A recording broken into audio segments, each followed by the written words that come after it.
વડવા ખીજડાવાળી શેરીમાં 70 વર્ષ જૂના મકાનનો કાટમાળ ધરાશાયી થતા સર્જાયો અકસ્માત। ભાવનગર શહેરમાં આવેલા વડવા વિસ્તારમાં વડવા ખીજડાવાળી શેરીમાં 70 વર્ષ જૂના મકાનને પાડવાની કામગીરી શરૂ હતી। એ દરમિયાન દિવાલ પાડતી વખતે 3 માળનો કાટમાળ ધરાશાયી થતા અકસ્માત સર્જાયો હતો। જો કે અકસ્માતમાં કોઈને પણ ઈજા કે જાનહાની થવા પામી ન હતી, પરંતુ પાર્કિંગમાં પાર્ક કરાયેલી એક વાહનને નુકસાન થવા પામ્યું હતું।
ओके काका तमारू नाम?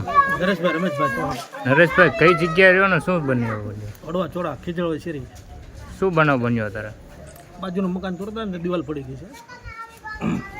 કઈ રીતે? એટલે બાજુમાં બાંધકામ, જૂનું બાંધકામ ચાલુ હતું કે પછી? જૂનું બાંધકામ હતું ને એ લોકો પાડતા હતા, હા, એટલે બાજુની દિવાલ ખુલી જાય એટલે પડી ગઈ। બરાબર। અત્યારે મકાને શું કેટલા માળનું હતું? અત્યારે 3 માળ। કેટલું જૂનું હશે અંદર? 70 વર્ષ જૂનું હશે, 60 કે 70। તારે કોઈને ઈજા થઈ અત્યારે? નહીં। બીજું કોઈ જાનહાની નુકસાની કોઈ? નહીં।